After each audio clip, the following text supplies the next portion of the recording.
ان الحمد للہ نحمده ونستعینه ونستغفره ونعوذ باللہ من شرور انفسنا ومن سیئات اعمالنا من يهده اللہ فلا مضل له ومن يضلل فلا هادي له واشهد ان لا اله الا الله وحده لا شريك له واشهد ان محمدا عبده ورسوله اما بعد فإن خير الحديث كتاب الله وخير الهدي هدي محمد صلى الله عليه وآله وسلم وشر الأمور محدثاتها وكل محدثة بدعة وكل بدعة ضلالة وكل ضلالة في النار. أعوذ بالله السميع العليم من الشيطان الرجيم من همزه ونفخه ونفثه. بسم الله الرحمن الرحيم. رب اشرح لي صدري ويسر لي امري واحلل عقدة من لساني يفقهوا قولي. بسم الله الرحمن الرحيم. ان الله وملائكته يصلون على النبي يا ايها الذين آمنوا صلوا عليه وسلموا تسليما. اللهم صل على محمد وعلى آل محمد كما صليت على ابراهيم وعلى آل ابراهيم انك حميد مجيد. اللهم بارك على محمد وعلى آل محمد كما باركت على إبراهيم وعلى آل إبراهيم إنك حميد مجيد. اللهم ربنا آتنا في الدنيا حسنة وفي الآخرة حسنة وقنا عذاب النار. لا إله إلا أنت سبحانك إني كنت من الظالمين. حسبنا الله ونعم الوكيل. یا حی یا قیوم برحمتک استغیث ولا حول ولا قوة الا باللہ العلی العظیم. ربنا آتنا من لدنک رحمہ وہیئ لنا من امرنا رشدا. آمین. الحمدللہ آج 17 مئی 2020 کی قرآن کلاس نمبر 29 کی اسٹوڈیو ریکارڈنگ ہونے جا رہی ہے. آج انشاءاللہ تعالی ہم سورۃ البقرہ کی آیت نمبر 196 سے آنورڈ سٹارٹ کریں گے. پچھلی کلاس میں بھی حج کا جو ٹاپک ہے اس کے اوپر ڈسکشن ہوئی تھی کیونکہ اسی سے ریلیٹڈ آیات چل رہی ہیں. وہی سلسلہ ان آیات کے اندر بھی آگے چلے گا. اعوذ باللہ من الشیطان الرجیم. بسم اللہ الرحمن الرحیم. وَأَتِمُّ الْحَجَّ وَالْعُمْرَةَ لِلَّهِ. اور پورا کرو حج اور عمرے کو اللہ کی رضا کی خاطر. یعنی جب تم نے کوئی نیت کی ہوئی ہے تو اس کو پورا کرو. پلس یہ ہے کہ جب کسی پر حج کسی کے اوپر فرض ہو جائے گا تو پھر وہ اس میں ڈیلے نہ کرے, فوراً سے پہلے اس حج کو ادا کرنے کی کوشش کرے, کیونکہ اسلام کے جو 5 بنیادی فرائض ہیں ان میں ایک حج بھی ہے, جو بخاری اور مسلم دونوں میں حدیث ہے کہ اسلام کی بنیاد 5 چیزوں پہ ہے. ان میں سے پہلی چیز اس بات کی گواہی دو کہ لا الہ الا اللہ محمد رسول اللہ صلی اللہ علیہ وآلہ وسلم. اس کے بعد نماز کو قائم کرنا, زکوٰۃ دینا, استطاعت ہو تو اللہ کی راہ میں حج کرنا, اور رمضان کے مہینے کے روزے رکھنا.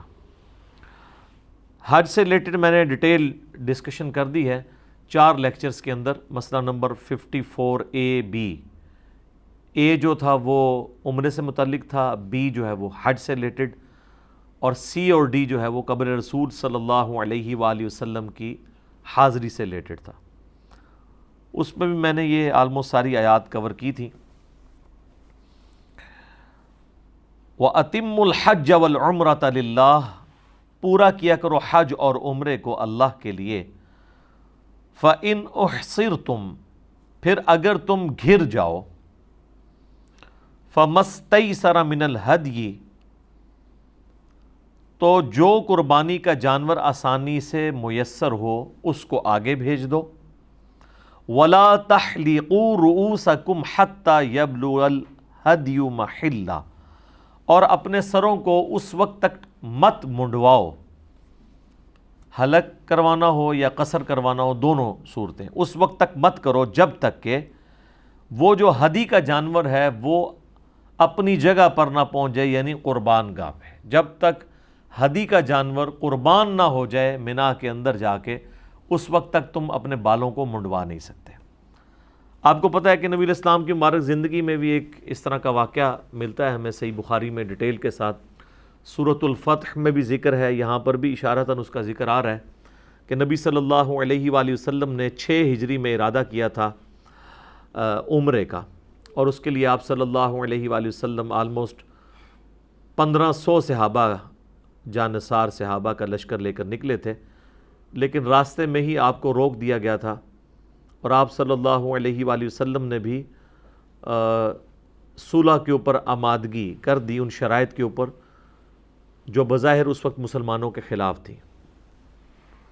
ان میں سب سے بڑا ایشو تو یہ تھا کہ اس سال آپ کو ہم عمرے کی اجازت نہیں دیں گے، اگلے سال آپ آئیں گے، اور 3 دن کے لیے اہل مکہ جو ہے وہ مکہ چھوڑ کر پہاڑیوں پہ شفٹ ہو جائیں گے، آپ لوگ آ کے انڈیپینڈنٹلی اپنی ایکٹیویٹیز پرفارم کر سکتے ہیں۔ تو لہٰذا وہ جو عمرہ تھا اس کی قضا پھر آپ علیہ السلام نے نیکسٹ ایئر میں دی۔ 6 ہجری کے اندر صلح حدیبیہ ہوگی، حدیبیہ کے مقام کے اوپر بخاری میں بڑی ڈیٹیل حدیث ملتی ہے۔ اب اس میں جب یہ چیز طے پائی تو اب ظاہر صحابہ کرام نے تو احرام بھی پہنا ہوا تھا، احرام تو اس وقت تک نہیں کھولنا جب تک قربانی کا جانور ذبح نہ ہو جائے، اور باقی ایکٹیویٹیز بھی پرفارم کرنی تھی۔ تو جب یہ صلح ہو گئی تو آپ صلی اللہ علیہ وآلہ وسلم نے صحابہ کو حکم دیا کہ اپنے احرام کھول دو، یہیں پر جانور کو ذبح کرنے کے بعد اپنے احرام کھول دو اور باقی یہیں پہ حاصل کر لو، اگلی دفعہ اب ہم آئیں گے۔ لیکن صحابہ کرام میں سے کوئی بھی نہیں اٹھا۔ نبی علیہ السلام نے اس بات کو ریپیٹ کیا لیکن کوئی کھڑا نہیں ہوا۔ آپ علیہ السلام اپنے حجرے میں آئے تو اس سفر میں آپ کے ساتھ آپ کی بیوی تھی سیدہ ام سلمہ، تو نبی علیہ السلام نے فرمایا کہ میں نے اس طرح اپنے صحاب سے یہ بات کی ہے، ان میں سے تو کوئی بھی نہیں اٹھا۔ تو انہوں نے کہا یا رسول اللہ ان کو ان کے حال پہ چھوڑ دیں، آپ خود اپنے جانور کو یہاں پہ قربان کریں، اپنا احرام کھول دیں، یہ خود بخود آپ کو فالو کریں گے۔ صحابہ کرام کو تھوڑا کافروں پر غصہ بھی تھا، پلس وہ اس امید میں بھی تھے کہ شاید کوئی نیا حکم آ جائے، ہمیں قتال کی اجازت مل جائے۔ بہرحال نبی علیہ السلام نے جب یہ کیا تو پھر ایک ایک کر کے سارے اٹھے اور سب نے اس سنت کے اوپر عمل کیا۔ تو اسی کانٹیکسٹ میں یہ چیز آ رہی ہے کہ اگر تم گھیر لیے جاؤ تو پھر تم جو ہے وہ قربانی کے جانور کو آگے بھیج دو، جب اپنی قربان گاہ کو وہ پہنچ جائے اور تمہیں پتہ چل جائے وہ قربان ہو گیا، پھر اپنا احرام کھولو اور یعنی وہ جو سر منڈانے والا معاملہ کرنا ہے۔ لیکن یہاں پر وہ بھی نہیں تھا کیونکہ وہ قربانی کا جانور بھی آگے نہیں جانے دے رہے تھے، اس لیے نبی علیہ السلام نے قربانی کا جانور بھی وہیں پر ذبح کر لیا۔ تو اس سے یہ بات بھی پتہ چلی کہ عمرے کے لیے بھی قربانی کا جانور ہدی جسے کہا جاتا ہے وہ لے کے جا سکتے ہیں آپ، اگرچہ یہ اوبلیگیٹری نہیں ہے، یہ صرف ریکوائرمنٹ ہے حج قران کی یا حج تمتع کی، وہ آگے آ جائیں گی آیات، لیکن اگر کوئی اس طرح کر لیتا ہے تو یہ بھی ایک افضل عمل ہے۔ تو جب تک ہدی کا جانور اپنے محلے میں نہ پہنچ جائے، اچھا یہ عربی کا لفظ ہے محلہ، ہم اردو میں سے کیا کہتے ہیں محلہ۔ تو یہ جو بڑے بڑے لغت والے اردو والے علماء بھی ہیں، پروفیسر بھی ہیں، وہ آپ دیکھیں گے تو ہمیشہ ہی بولتے ہیں محلہ۔ ایون ہمارے اردو کے اس لفظ کو جب انگلش میں رومن میں لکھا جاتا ہے تو MO کے ساتھ لکھا جاتا ہے نا، لیکن یہ لفظ ہے محلہ، لیکن اس میں کسی غلطی نہیں نکالنی چاہیے۔ اس کی وجہ ہے کہ اگرچہ یہ لفظ غلط بولا جا رہا ہے لیکن اردو میں مستعمل ہے، اردو میں چلتا ہے، الٹا محلہ بولنے سے کوئی اور ہی نہ کوئی چیز سمجھ لے اس کو، ٹھیک ہے۔ تو ایک اور لفظ ہے وہ بھی قرآن میں آیا ہے، مستقبل، فیوچر، اردو میں ہم کیا اسے بولتے ہیں مستقبل۔ اب مستقبل آپ بولنا شروع کر دیں گے تو مستقبل لوگ کہیں گے شاید اس کو اردو ہی نہیں آتی ہے۔ ہاں جہاں پر اتنا زیادہ کوئی لفظ مستعمل نہ ہو وہاں پہ آپ تھوڑا بہت چینج کر دیں تو پھر کام چل جاتا ہے۔ فَمَنْ كَانَ مِنْكُمْ مَرِيضًا، پس جو کوئی تم میں سے مریض ہو، اگر کوئی بیمار ہو، او بِهِ اذى، یا اسے کوئی تکلیف ہو، من رأسہ، اس کے سر میں تکلیف ہو سکتی ہے، جوئیں پڑی ہوئی ہوں، ظاہر ہے اتنے بڑے بڑے بال رکھے ہوتے تھے عرب کے لوگوں نے، اس کانٹیکسٹ میں بخاری میں حدیث ہے کعب بن عجرہ کہتے ہیں کہ میں نبی علیہ السلام کے ساتھ تھا تو میرے بال بڑے گھنے تھے، اس میں جوئیں پڑ گئیں، تو اور جوئیں وہ کہتے ہیں اتنی زیادہ پڑی کہ وہ کپڑوں پہ گرتی تھیں. تو نبی علیہ السلام نے جب میری حالت دیکھی تو حضور نے مطلب آپ کو بھی ترس آیا. تو یہ پھر آیات نازل ہوئی کہ اگر اس طرح کسی کو جوئیں پڑ دیں، اب ظاہر ہے کہ وہ کوئی 4 گھنٹے کی فلائٹ تو نہیں ہے اسلام آباد سے جدے کی، وہ تو 15 دن کا سفر ہے مدینے سے مکے کا، اور اس میں بھی حدیبیہ پہ پہنچے ہیں، ابھی کئی دن کا سفر باقی ہے، اور اتنی زیادہ جب جوئیں پڑی ہوئی ہوں تو انسان کو رات کو نیند بھی نہیں آتی. تو پھر یہ حکم نازل ہوا کہ اگر کسی کے سر کے ساتھ اس طرح کا ایشو ہو جائے تو اگرچہ وہ احرام جب تک قربانی جانور نہ ہو جائے اس وقت تک آپ سر نہیں منڈوا سکتے. یہ ترتیب ہے نا اس کی. تو اس کے لیے پھر یہ ہے کہ وہ اب یہ اس کی مجبوری ہے وہ اپنا سر منڈوا دے، لیکن اس کے عوض پلینٹی ادا کرے گا، جسے آپ حج کی ٹرمنالوجی میں دم بھی کہتے ہیں. اور اس کیس میں وہ کیا ہوگا وہ آ رہا ہے او بہی اعظم من رأسہ ففدیۃ من صیام، تو وہ سر منڈوانے کے عوض فدیہ دے دے روزوں کی شکل میں، او صدقۃ یا خیرات کر دے، او نسک یا قربانی دے دے. اچھا یہ ایسا موقع ہے جہاں پر آپ کو تینوں آپشن پیرلل میں دیے جا رہے ہیں. ویسے آپ قرآن میں جب کبھی بھی اس طرح کی پلنٹیز دیکھیں گے نا، جیسا کہ سورۃ المائدہ کی آیت نمبر 89 میں آیا ہے کہ جو کوئی منت مانی ہوئی توڑ دے تو قسم جو ہے اس نے کھا لی تھی اب وہ توڑنا چاہتا ہے تو اس کا کفارہ کیا ہے، وہ ایک غلام آزاد کرے. تو آتا ہے اگر غلام نہ پائے تو، ٹھیک ہے جی، غلام نہ پائے تو 10 مسکینوں کو کھانا کھلائے یا 10 مسکینوں کو کپڑے دے دے، اور اگر یہ بھی نہ پائے تو 3 مسلسل روزے رکھے. یہ نہیں ہے کہ ڈائریکٹ روزوں پہ جانا ہے، جو افورڈ کر سکتا ہے اس نے وہ والے کام کر رہے ہیں. لیکن یہاں پر تینوں آسانیاں پیرلل میں ہیں. آپ کی مرضی ہے، امیر ہیں غریب ہیں جو بھی ہیں، آپ فدیہ دے سکتے ہیں اس فارم میں کہ آپ روزے رکھیں، صدقہ کریں یا قربانی دیں. اس کانٹیکسٹ میں بخاری میں حدیث ہے، نبی علیہ السلام سے جب انہوں نے پوچھا تو آپ صلی اللہ علیہ وآلہ وسلم نے فرمایا کہ 6 مسکینوں کو کھانا کھلا دو، یا نصف سا ان کو غلہ دے دو، گندم دے دو. آلموسٹ آپ سمجھ لیں 1.25 کلو کے قریب. تو آج کی ڈیٹ میں اگر ہم اس سا کو کیلکولیٹ کریں تو یہ صحیح بخاری کے اندر جو ہے وہ 3 روزے اور 6 مساکین، یعنی ان میں سے کوئی ایک آپشن رکھ سکتے ہیں، یا تیسرا آپ قربانی کا جانور بھی کر سکتے ہیں. اس میں پھر یہ ہے کہ ایک پورا جانور ہی ظاہر دینا ہوگا. اگر ایک سے زیادہ لوگ ہوں گے تو پھر آپ اونٹ کے اندر 7 لوگ اور گائے کے اندر بھی 7 لوگ شریک ہو سکتے ہیں، اور اگر وہ عید قرباں والا معاملہ ہو اس میں اونٹ کے اندر 10 حصے بھی ہیں. فَمَن لَّمْ يَجِدْ، پھر جو کوئی قربانی کی طاقت نہ رکھتا ہو، اچھا نہیں بیچ میں یہ آیت رہ گئی ہے، فَمَن تَمَتَّعَ بِالْعُمْرَةِ إِلَى الْحَجِّ. اب یہ ایک اور مسئلہ آ رہا ہے، او نسکین والا تو معاملہ مکمل ہوا. فَإِذَا أَمِنْتُمْ، اور جب تم امن میں ہو جاؤ، یعنی امن میں مراد یہ ہے کہ اب تم سٹیبل ہو گئے ہو، مکے میں پہنچ گئے ہو. فَمَن تَمَتَّعَ بِالْعُمْرَةِ، تو جو کوئی نفع اٹھانا چاہتا ہے عمرے کا، إِلَى الْحَجِّ، حج کے ساتھ، یعنی حج تمتع کرنا چاہتا ہے. یہ نکاح متع اور اسی طریقے سے حج متع، یہ دونوں ٹرمز استعمال ہوتی ہیں، یعنی ایک سفر کے اندر اس چیز کو، اس فیسلٹی کو اویل کرنا کہ آپ حج کے ساتھ عمرہ بھی کر لیں. صحیح بخاری مسلم میں آتا ہے کہ مشرکین عرب کے اندر یہ چیز گناہ سمجھی جاتی تھی کہ کوئی شخص حج کے لیے سفر کرے اور وہ ساتھ عمرہ بھی کرے. وہ کہتے تھے کہ جی آئے حج کے لیے ہو تو عمرہ کیوں ساتھ کر رہے ہو، عمرے کے لیے آنا تو دوبارہ سے آؤ. تو نبی علیہ السلام نے اللہ تعالیٰ سے ریکویسٹ کی اس معاملے میں، تو نبی صلی اللہ علیہ وآلہ وسلم کو اللہ تعالیٰ نے وحی کے ذریعے بتایا کہ آپ نے یہ رسم توڑنی ہے، یہ رسم غلط ہے.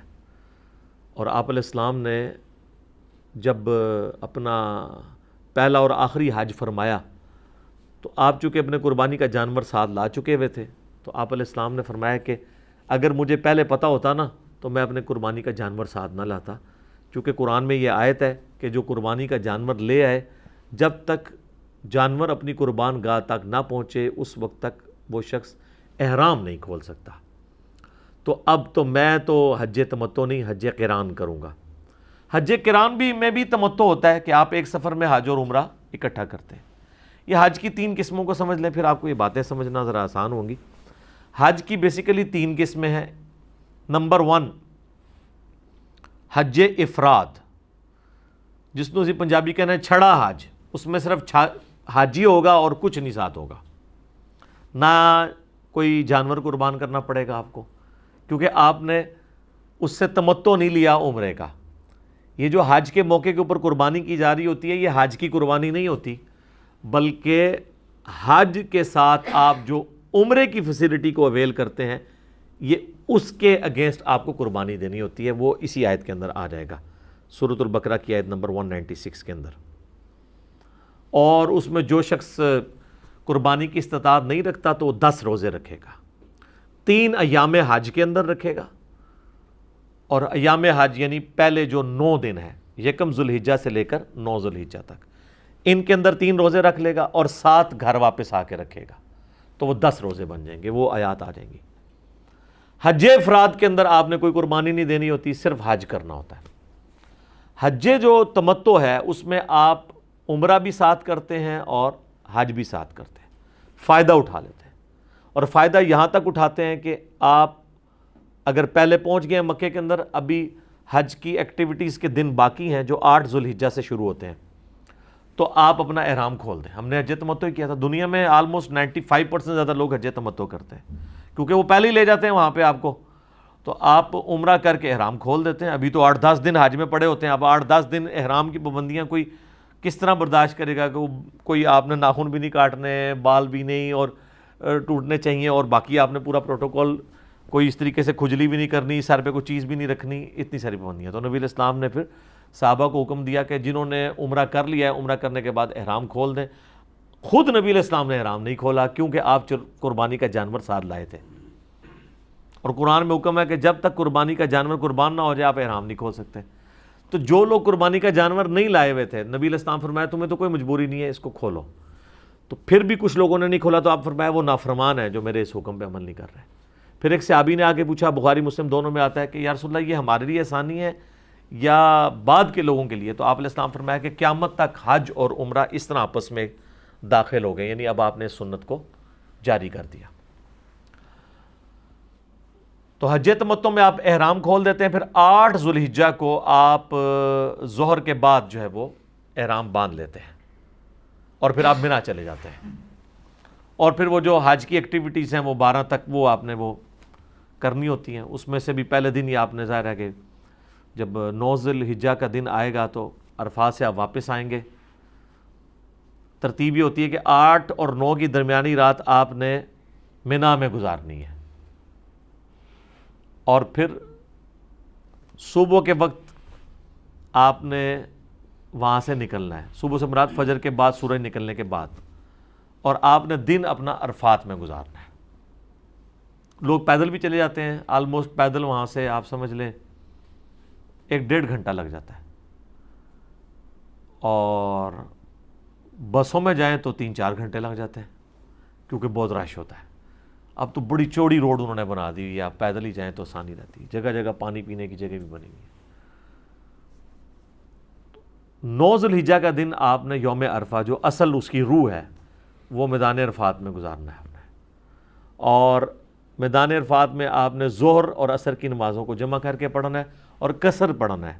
یہ حج کی خصوصیت ہے، 2 فرض ظہر کے 2 عصر کے، اور پھر مغرب تک مسلسل دعائیں کرنی ہیں۔ ادھر کی عبادت دعائیں ہیں، یا آپ نے وہ جو سنت اذکار ہیں، لا الہ الا اللہ وحدہ لا شریک لہ لہ الملک ولہ الحمد وہو علی کل شیء قدیر، یہ میدان عرفات کی دعا ہے۔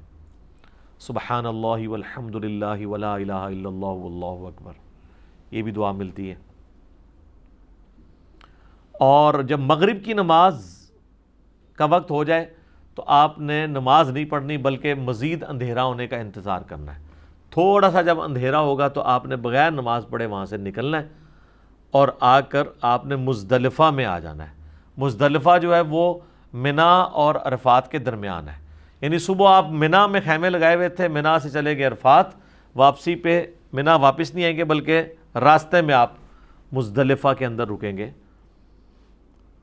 اور وہاں پر آپ نے رات گزارنی ہے 9 اور 10 کی درمیانی رات, اور اسی رات میں آپ نے مغرب و عشاء کی نماز وہاں پہ رات کو جس ٹائم بھی پہنچیں, آپ رات 12-1 بجے پہنچنے میں بھی کامیاب ہو جائے تو یہ آپ کی کامیابی ہے.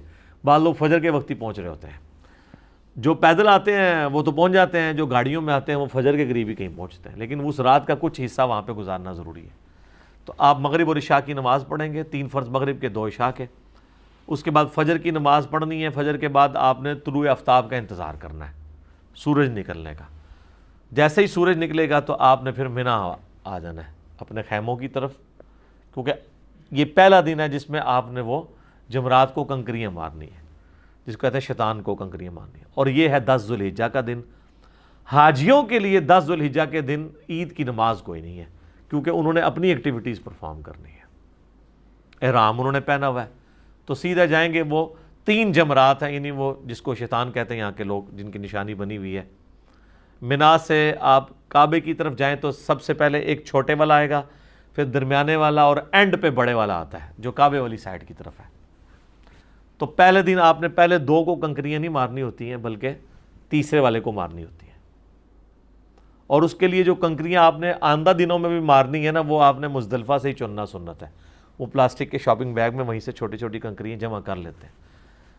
یعنی وہ اتنی کنکریاں ختم نہیں ہوتی, اتنے لوگ حج کرتے ہیں پھر بھی ہو سکتا ہے وہاں پھکوا بھی دیتے ہوں وہ وہاں سے اٹھا کے دوبارہ, ادروائز تو ظاہر ہے پرابلم ہو. لاکھوں لوگوں نے اگر اتنی کنکریاں اٹھانی ہیں اور فالتو ہی اٹھانی چاہیے, کہیں نشانہ رہ جاتا ہے تو پھر وہ یہ نہ واپس آنا پڑ جائے 4-5 کلومیٹر, ٹھیک ہے, تو لوگ فالتو لے کے چلتے ہیں. لیکن اٹھانی وہیں سے ہے سنت, یہ نہیں کہ وہاں سے کوئی اٹھا کے کسی کی لے کے مارنی ہے. درمیانی سی چنے کی سائز کی کنکریاں. اور وہی وہ مقام ہے جہاں پہ آپ کو پتہ بڑی بھگدڑ مچا کرتی تھی, بڑے لوگ شہید ہوتے تھے. اب تو خیر وہ انہوں نے اس کو کئی سٹوریز بنا دی ہے اور ٹائمنگ ڈسکس اس طرح کی ہوئی ہے انہوں نے ڈسٹریبیوٹ کے لوگ آسانی کے ساتھ یہ کام کر لیں. پہلے دن مسئلہ نہیں ہوتا کیونکہ پہلا دن تو آپ کے پاس پورا ہوتا ہے نا کنکریاں مارنے کے لیے. صبح کے وقت آپ جا کے مار سکتے ہیں, بس کنکریاں مارتے ہی آپ نے پھر قربانی کرنی ہے. قربانی کرنے اگر خود چلے گئے پھر تو پورا دن ہی لگ جائے گا. تو بہتر یہ ہے کہ کسی ایک بندے کو ہائر کریں جس کو آپ سارے گروپ کے جانور لے کے دے دیں, اسے فون پہ بتا دیں, یا اگر بینک میں جمع کروایا تو بینک والوں نے آپ کو ٹائمنگ دی ہوتی ہے, اس کے مطابق آپ قربانی ہو جائے گی. قربانی ہوتے ہی پھر اب آپ آزاد ہیں کہ اپنے سر کے بال منڈوائیں, احرام کھول دیں اور سادہ کپڑوں میں آ کے طواف زیارت کریں. طواف زیارت کرنے کے بعد آپ نے واپس منا میں رات گزارنی ہے, یعنی 10 اور 11 کی درمیانی جو رات ہے وہ بھی منا میں گزارنی ہے. پھر 11 اور 12 کی درمیانی رات بھی وہاں پہ گزارنی ہے. اور اگلے 2 دنوں میں وہ جو یہ یعنی آپ نے 11 اور 12 کو جو کچھ کرنا ہے وہ اس میں آپ نے تینوں کو کنکریاں مارنی ہوتی ہے. خیر یہ پورا ایک طریقہ ہے, میں ساری اس کی نٹی گریٹیز میں تو پھر 1 گھنٹہ اور لگ جائے گا, میں ایک ایک چیز بتاؤں.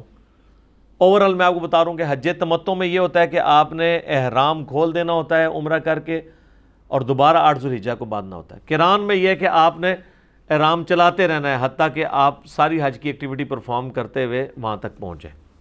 تو نبی علیہ السلام نے حج قران کیا تھا, لیکن وہ بھی تمتع کی ایک شکل ہے کہ آپ نے نفع تو اٹھا لیا ہے, تو اس کے لیے قربانی ضرور دینی ہوتی ہے, وہ اب آگے ذکر آ جائے گا. فمن تمتع بالعمرہ, جو کوئی نفع اٹھائے گا عمرے کا, الی الحج, حج کے ساتھ, یعنی حج قران کرے یا حج تمتع کرے, فمستیسر من الہدی, تو جو اسے قربانی کا جانور میسر ہو وہ دے گا. فمن لم یجد, تو جو کوئی اس کی طاقت نہ رکھے یعنی اتنا غریب ہے, فصیام 3 ایام, تو وہ 3 دن کے روزے رکھے گا, فی الحج, حج کے دنوں میں. وَسَبْعَةٍ اِذَا رَجَعْتُمْ, اور 7 رکھے گا جب واپس آئے گا. تِلْکَ عَشَرَةٌ کاملہ, یہ ہوئے پورے 10.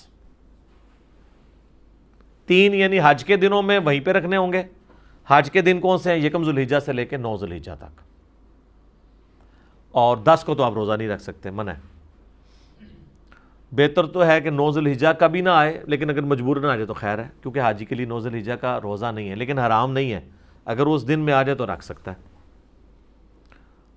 تو 7 روزے گھر آ کے رکھے گا۔ لیکن یہ کام کوئی بھی نہیں کرتا، سب لوگ قربانی دیتے ہیں، جو ظاہر ہے حج پہ پہنچنے میں کامیاب ہو جائے آج کے دور میں، اس کے لیے قربانی دینا تو کوئی مسئلہ نہیں ہوتا۔ روزے تو یہ یعنی ظاہر ہے کہ ایک زیادہ مشکل فٹیک والا کام ہے نا، تو لوگ قربانی دیتے ہیں۔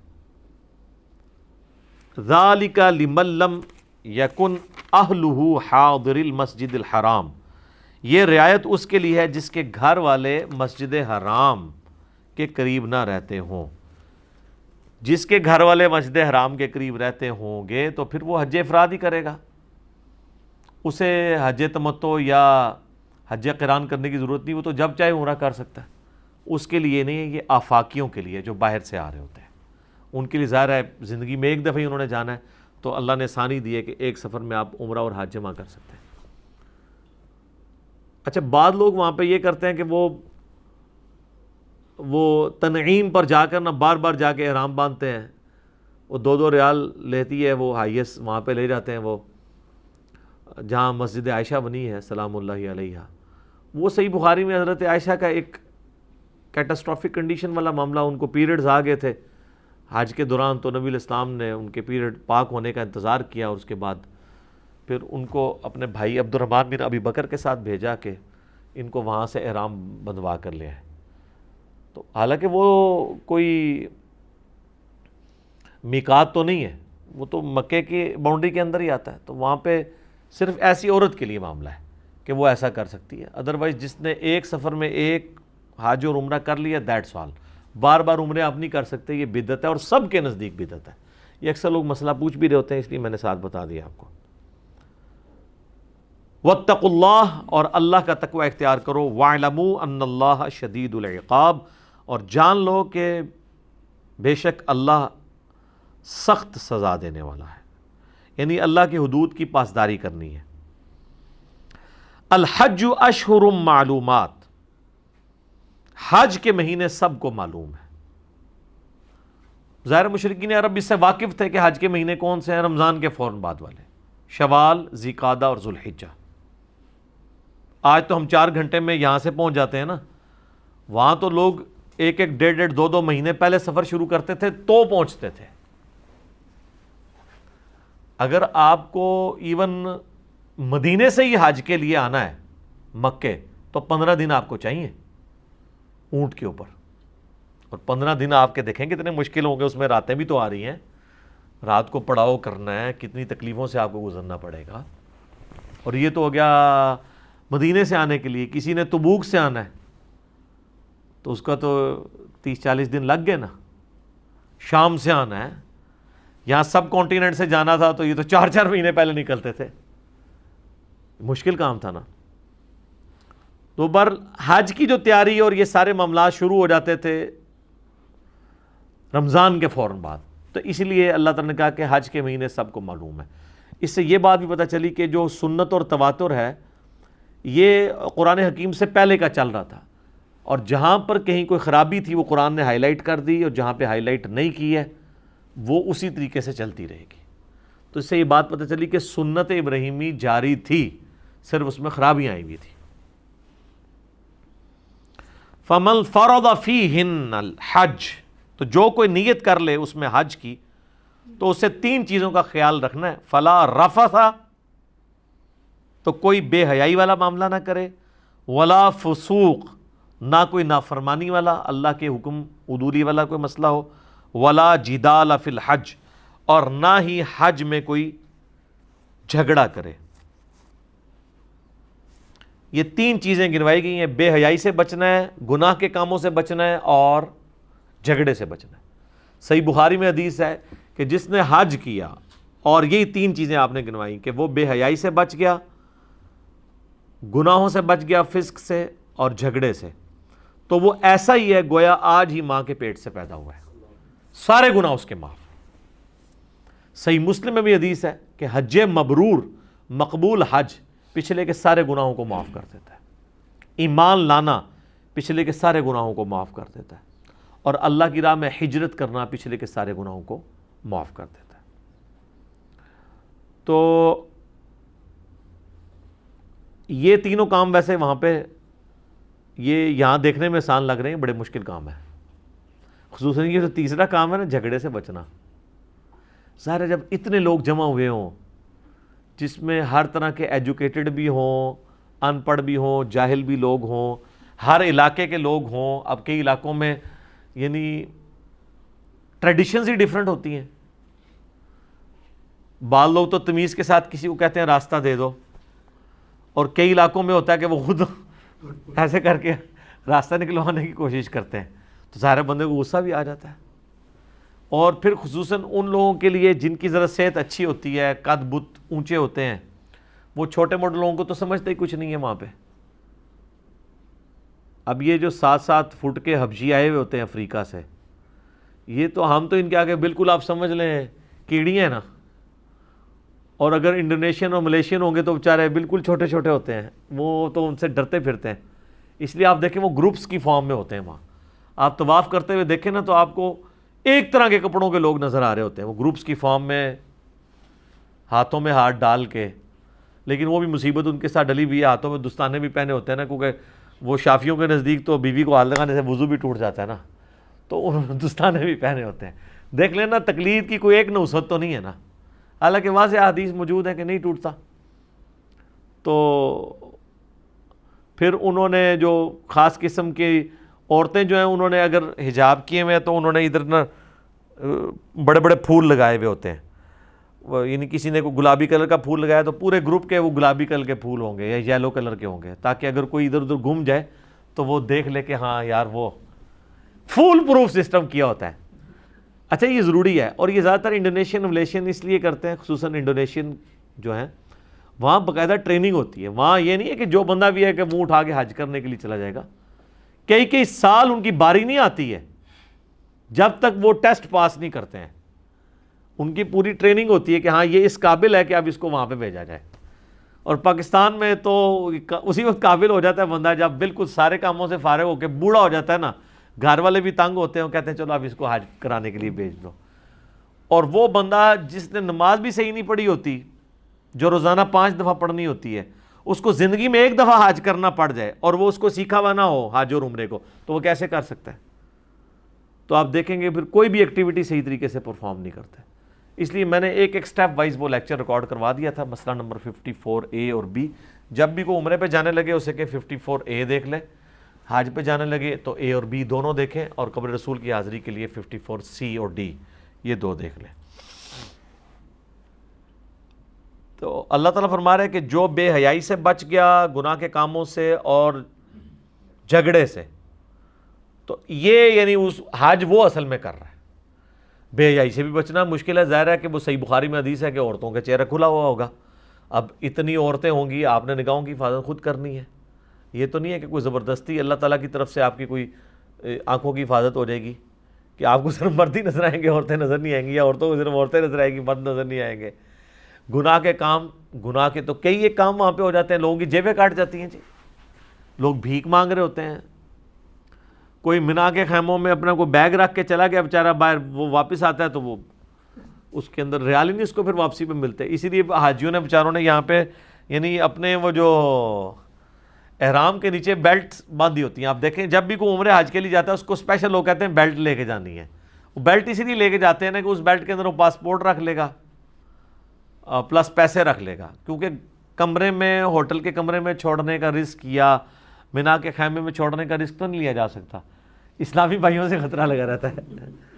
ظاہر ہے کوئی یہودی عیسائی تو نہیں آ کے چوری کرتے، اپنے لوگ ہی کر رہے ہوتے ہیں، تو یہ سارے خطرات وہاں پہ ہوتے ہیں۔ اس لیے ان ساری یہ کہنے کو تو بڑا آسان ہے، پھر کسی کی دل آزاری ہو جانا، کسی کو دھکا دے دینا، یعنی یہ بڑا مشکل کام ہے وہاں پہ ان ساری چیزوں سے بچنا۔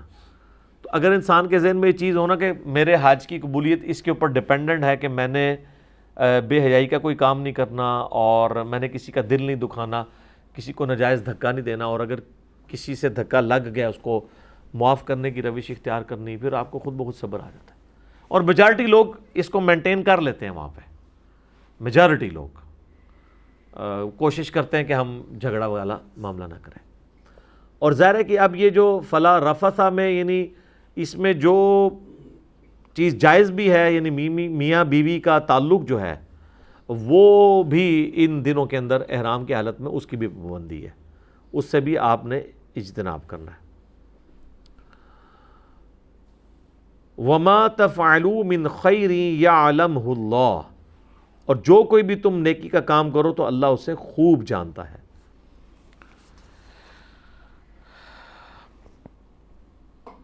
وَتَزَوَّدُوا فَإِنَّ خَيْرَ الزَّادِ التَّقْوَى، اور سفر کا توشہ بھی، زاد راہ بھی لے لیا کرو. یہ اردو میں لفظ زاد استعمال ہوتا ہے، اور سب سے بہتر زاد راہ تو تقوی ہے. وَاتَّقُونِ يَا أُولِي الْأَلْبَابِ، اور مجھ سے ڈرتے رہو اے عقل مندو. یعنی ساتھ آپ نے زاد راہ بھی رکھنا ہے. یہ نہ ہو کہ وہاں پہ جا کے آپ بھیک مانگتے رہیں یا یہ کہ میری جیب کٹ گئی ہے. اپنا وہ وہاں پہ رہنے کا جتنا خرچہ ہے وہ اپنا ساتھ گھر سے لے کے چلے.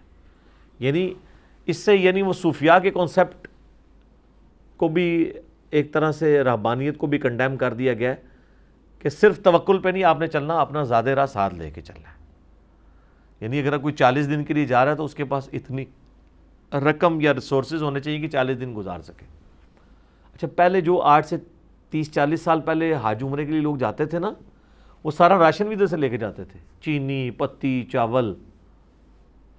وہاں پھر مینا میں بھی اپنا وہ پکاتے تھے، اور کئی لوگ تو چولہے بھی لے کے جاتے تھے یہاں سے. لیکن اب لوگوں کو عقل آ گئی ہے کہ یہ اس طرح کرنے سے اپنی فٹیگ کی بڑھانے والی بات ہے. کوئی خاص فرق نہیں پڑتا. ہر چیز جو جس ریٹ پہ پتی یہاں مل رہی ہے نا، اسی ریٹ پہ آپ کو وہاں پہ مل جائے گی. چینی بھی مل جائے گی. ہوٹلوں کے اندر کمبائنڈ آپ کو کچن بھی مل جاتے ہیں. اگر کبھی چائے بنانی پڑ جائے تو وہ آپ بنا سکتے ہیں. کوئی اتنا ایشو نہیں کہ ادھر سے اتنا زیادہ آپ سامان اٹھا کے لے جائیں. ادھر سے بس تھوڑا سا سامان ہونا چاہیے، اتنا سامان ہو جو آپ کے ہینڈ بیگ میں آ جائے. اگر آپ نے بکنگ والا سامان رکھا تو سر پھر آپ جو ذلت کاٹنی پڑتی ہے نا جا کے وہاں پہ آپ کو ایئرپورٹ کے اوپر، کیونکہ ہینڈ بیگ والے تو نکل جاتے ہیں باہر. دوسرے والوں کو تو اپنا وہ انتظار کرنا پڑے گا سامان کا. 1 گھنٹہ بھی لگ سکتا ہے، اس سے بھی زیادہ لگ سکتا ہے. ظاہر ہے جہاز پہلے خالی ہوگا، پھر وہ اس سے بیلٹوں پہ ڈالیں گے اور یہ ہوگا، پھر آپ ڈھونڈتے رہیں گے اور یہ سارا کام. تو میں تو ایون حج پہ بھی گیا تھا اپنی وائف کے ساتھ 2007 کے اندر، تو 2 ہینڈ بیگ ہم نے رکھے تھے. ایک اس نے اٹھایا تھا، ایک میں نے. وہ کو بہت بڑا نہیں، 3 جوڑے رکھ لیے اپنے، ایک تولیہ رکھ لیا. That's all. اس سے زیادہ ضرورت ہی نہیں، کیونکہ وہاں پہ آپ کو اچھا خاصا ٹائم مل جاتا ہے. 3 جوڑے آپ کے پاس ہوں، صرف وہاں سے لیں، ایک چھوٹی سی بالٹی لیں تو دھو لیں، تو آرام سے آپ کے دن نکال سکتے ہیں. وہ کپڑے گندے تو ہوتے نہیں ہیں، نہ تو وہاں پہ اس طریقے سے پولوشن ہے، نہ کوئی گندگی ہے، صاف ستھرا ماحول ہے. گاڑی سے میں بیٹھ کے آپ حرم میں جا رہے ہیں، حرم سے گاڑی میں بیٹھ کے واپس آ رہے ہیں، سارا ایئر کنڈیشن ماحول ہے، تو کپڑے کہاں سے گندے ہونے ہیں؟ پسینہ بھی نہیں آنا. ہوٹل میں آئیں گے تو وہاں بھی اے سی ہے، لابی میں آئیں گے وہاں پہ بھی اے سی ہے، مسجد میں جائیں گے وہاں پہ بھی اے سی ہے. ٹھنڈ ضرور لگتی ہے وہاں لوگوں کو، گرمی شرمی کو نہیں لگتی. ٹھنڈ والا معاملہ ہو جاتا ہے. تو زاد راہ اللہ تعالیٰ نے فرمایا ساتھ لے کے چلو. یہ نہ وہاں پہ بھیک مانگتے پھرو، یعنی یہ چکر نہیں ہونا چاہیے. اور سب سے بہترین زاد راہ جو لے کے چلو وہ تقوی ہے. یہ نہیں ہے کہ مطلب آپ نے دنیا کا سارا ساز و سامان تو ساتھ رکھا ہوا ہے، اور خوف خدا، برائی سے بچنے کا جذبہ، آئندہ نیک بننے کا ارادہ، یہ آپ ساتھ ہی نہیں لے کے جا رہے. تو جس طرح جاؤ گے اس طرح ہی واپس آ جاؤ گے، شاید اور پکے ہو کے آ جاؤ. دیکھ لینا آپ کتنے بڑے بڑے اسمگلر ہیں، عمروں پہ حجوں پہ جاتے رہتے ہیں، کوئی فرق نہیں پڑتا. بلکہ جیسے ہی وہ حج عمرہ کر کے آتے ہیں نا تو مزید تیز ہو جاتے ہیں. اور جو یعنی مارکیٹ کے اندر اس قسم کے جو تاجر ہیں، بےایمانی کرنے والے، اگر اس کے نام سے حاجی بھی لگتا ہو نا تو لوگ کہتے ہیں اچھا یہ حاجی بھی ہے، پھر اللہ دی پناہ. ٹھیک ہے نا، حاجی صاحب، اور آگے پھر کہلواتے بھی ہیں حاجی. ٹھیک ہے جی. لیس علیکم جناح ان تبتغوا فضلا من ربکم، اور تم پر اس میں بھی کوئی گناہ نہیں ہے کہ تم وہاں پر بھی اپنے رب کا فضل تلاش کر سکتے ہو. یعنی مشرکین عرب میں، صحیح بخاری میں آتا ہے، یہ رسم تھی کہ حاجی جو ہے وہ کوئی کاروبار نہیں وہاں کر سکتا. تو اللہ نے وہ بھی رسم توڑ دی کہ نہیں، آؤٹ اسٹیشن اگر لوگ آئے ہیں، اس زمانے میں بارٹر سسٹم تھا، آپ کو پتہ ہے کرنسی تو نہیں ہوتی تھی. ایک بندہ ہندوستان سے یہاں سے مسالہ جات لے کے چلا گیا ہے، وہاں پہ مسالے مہنگے ہیں اور یہ مسالے وہاں پہ بیچ کے وہاں سے کھانا خرید لیتا ہے. پہلے تو یہی سسٹم چلتا تھا نا. عرب کے لوگ جو ہیں وہ اپنی چیزیں یعنی کھجوریں بیچتے تھے، اس کے وہ کاٹن خریدتے تھے کیونکہ وہاں پہ کاٹن نہیں اگتی تھی. ہمارے ان علاقوں میں کاٹن پائی جاتی ہے، مسالہ جات پائے جاتے ہیں. اور ایون یہ ہندوستان کے علاقے کی جو تلواریں ہیں یہ بڑی مشہور تھی. المہند اسی لیے نام رکھا ہے نا انہوں نے، المہند المفند، ہند کی تلوار کو المہند کہا جاتا تھا. تو عرب کے لوگوں میں یہ بڑی مشہور مانی جاتی تھی المہند. تو اس طرح بارٹر سسٹم تھا. تو اللہ نے اجازت دی ہے کہ آپ یعنی چیزیں یہاں سے لے کے جا سکتے ہیں، وہاں پہ جا کے آپ ان کو بیچیں، ان کی چیزیں آپ لے سکتے ہیں. تو یعنی حاجی کے لیے کاروبار کرنا بھی یہ جائز ہے. ابھی بھی آپ دیکھیں نا، یہ کتنے لوگ جو ہیں وہاں سے سونا خرید کے لاتے ہیں، وہاں سے سونا لے کے آتے ہیں تو یہاں اچھی قیمت پہ وہ بک بھی جاتا ہے اس اعتبار سے کہ وہ پیور ہوتا ہے سونا. یا آپ کسی عام سونا لے کے جائیں کسی گولڈ سمتھ کے پاس، وہ اتنا ریٹ نہیں لگاتا. اگر وہ سعودیہ سے لیا ہوا ہے، آپ کے پاس اس کی ریسپٹ موجود ہے، تو وہ اچھا ریٹ لگ جاتا ہے. اس طرح کئی ایک چیزیں وہاں سے لوگ لے آتے ہیں یہاں بیچنے کے لیے، کئی لوگوں کو گفٹ دینے کے لیے بھی لے کے آتے ہیں.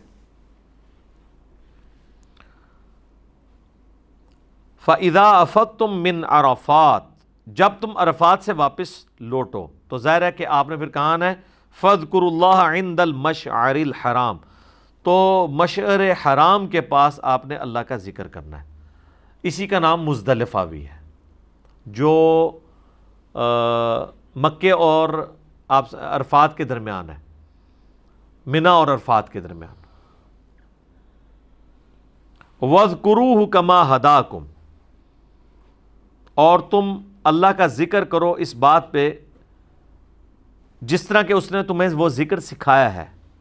وَإِن كُنتُم مِّن قَبْلِهِ لَمِنَ الضَّالِّينَ، اگرچہ تم اس سے پہلے کھلی گمراہی میں تھے. یعنی اس بات کے اوپر اللہ کا شکر ادا کرو اور ان الفاظ کے ساتھ جو اس نے تمہیں سکھائے ہیں.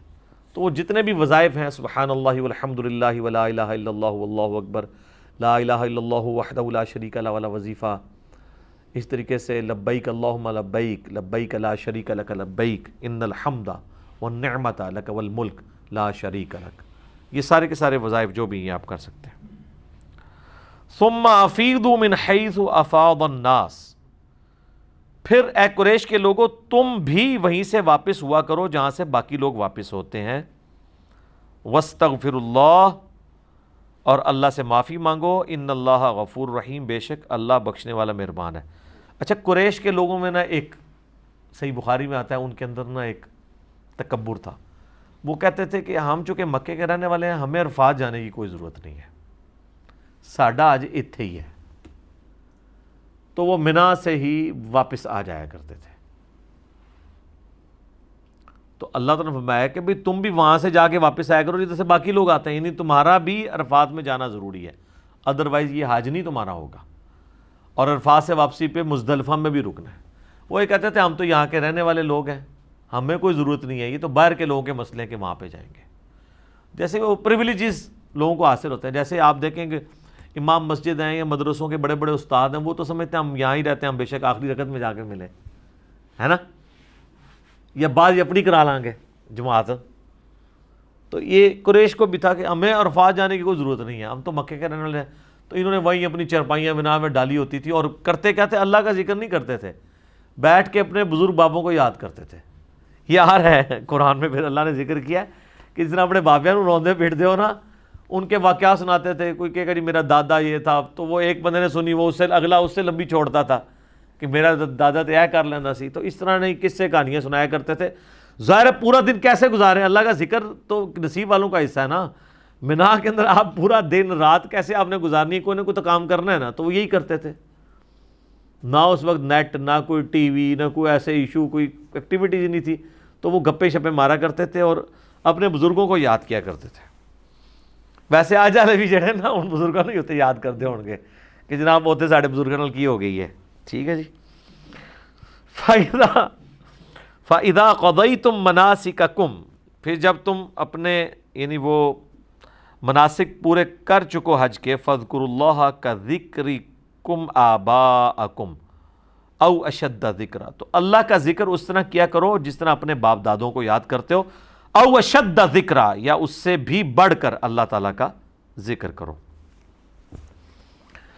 تو یہ اسی کانٹیکسٹ میں ہی آگے بات چل رہی ہے کہ آپ نے وہاں سے لوٹنا جہاں سے باقی لوگ لوٹتے ہیں، اللہ سے معافی مانگنی ہے، ان اللہ غفور الرحیم، بے شک اللہ والا بخشنے والا مہربان ہے۔ اور جب تم واپس ہو حج کر چکو تو پھر یاد کرو اللہ تعالیٰ کو اس طرح جس طرح کہ تم یاد کرتے ہو اپنے بزرگوں کو، بلکہ اس سے بھی بڑھ کر۔ فَمِنَ النَّاسِ مَن يَقُولُ رَبَّنَا آتِنَا فِي الدُّنْيَا حَسَنَةً، فِي الدُّنْيَا، لوگوں میں ایسے بھی ہیں جو کہتے ہیں یا اللہ ہمیں دنیا میں ہی عطا فرما دے، وَمَا لَهُ فِي الْآخِرَةِ، ایسے لوگوں کے لیے آخرت میں کوئی حصہ نہیں ہے جو صرف اللہ سے دنیا مانگتے ہیں۔ فِي الْآخِرَةِ مِنْ خَلَاقٍ، کوئی بھی حصہ نہیں ہے۔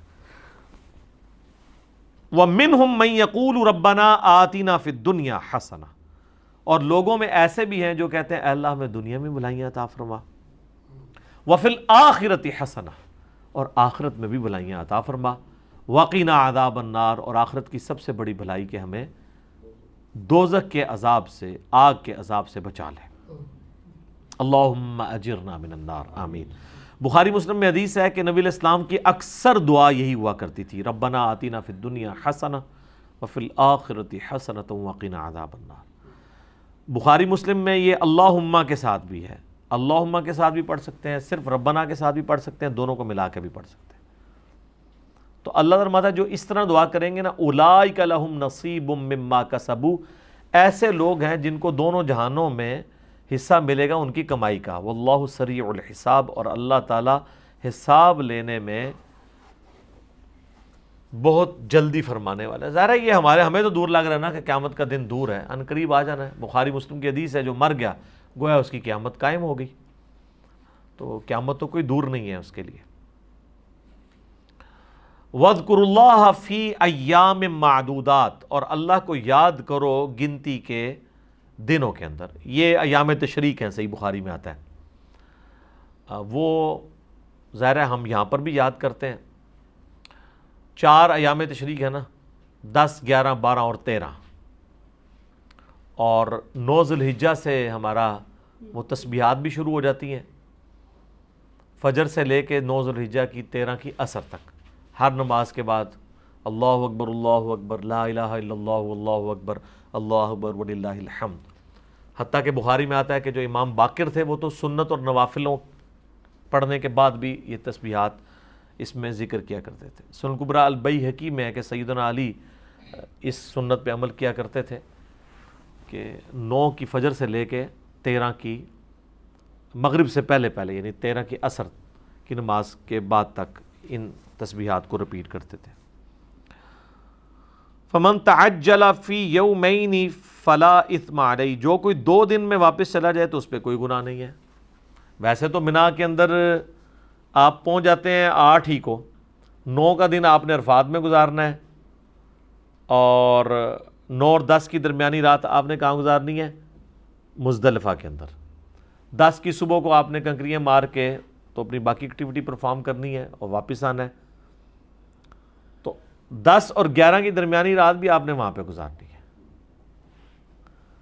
تو 10 کا دن بھی وہاں پہ گزارا، پھر 11 بھی، اور پھر 12 بھی۔ لیکن 12 کو آپ اگر مغرب سے پہلے وہاں سے نکل آتے ہیں اور واپس پہنچ جاتے ہیں پھر تو ٹھیک ہے، لیکن اگر 12 کی وہاں پہ مغرب ہوگی پھر آپ کو 12 کی رات بھی گزارنی ہوگی۔ لیکن 99% لوگ 12 کو واپس آ جاتے ہیں، کیونکہ یہ قرآن میں ہے نا کہ جو کوئی 2 دن میں واپس آ جائے تو ٹھیک ہے، یعنی وہ 10، 11، 12 ٹوٹلی تو خیر وہ چونکہ 12 کی رات تو آتی نہیں ہے نا، 11 اور 12 گنا جا رہا ہے، 10 کا دن تو ایکٹیویٹیز کا، یعنی 11 اور 12 2 دن وہاں پہ گزار لیتا ہے تو ٹھیک ہے۔ وَمَن تَأَخَّرَ، اور جو کوئی وہاں پہ کچھ اور دیر رکنا چاہتا ہے، فَلَا إِثْمَ عَلَيْهِ، تو اس پہ بھی کوئی حرج والی بات نہیں، کوئی گناہ نہیں، لِمَنِ اتَّقَىٰ، بشرطے کہ وہ ڈر رہا ہو۔ یہ نہیں کہ وہاں پہ پھر وہ گپے مارے، وہ ظاہر ہے کہ پھر وہاں تو بالکل خالی ہو جاتے ہیں نا خیمے، تو یہ نہ ہو کہ وہاں پہ مطلب ایک لوگ انجوائمنٹ کے لیے رکے ہوں، اللہ کے ذکر کے لیے رکے۔ واتقوا اللہ، اور اللہ سے ڈرو، واعلموا، اور جان لو، انکم الیہ تحشرون، کہ تمہیں مرنے کے بعد اسی کی بارگاہ میں لوٹ کے جانا ہے، وہیں پر اکٹھا کیا جانا ہے۔ اب یہ ہے اصل میں چیز کہ یہ جو حج کی ایکٹیویٹیز ہیں یہ آپ کو آخرت کے دن کی یاد دلاتی ہیں۔ وہاں پہ بھی انسان نے بالکل اس طریقے سے، بلکہ کپڑے ہی نہیں ہونے، صرف انبیاء کو کپڑے پہنائے جائیں گے، صحیح بخاری میں آتا ہے، باقی تو لوگ بالکل اس طرح اٹھائے جائیں گے۔ اور پھر جب کفن کی حالت میں بھی انسان کو دفن کیا جاتا ہے تو اس طرح انسیری چادروں میں ہی دفن کیا جاتا ہے۔ تو اس سے آخرت کے دن کی جواب دہی بھی ذہن میں آتی ہے۔ آخرت میں بھی اتنے سارے لوگ ایک جگہ پہ جمع ہوں گے، اس طرح وہاں پہ بھی عرفات میں لوگ لاکھوں کی تعداد میں ایک جگہ جمع ہوئے ہوتے ہیں۔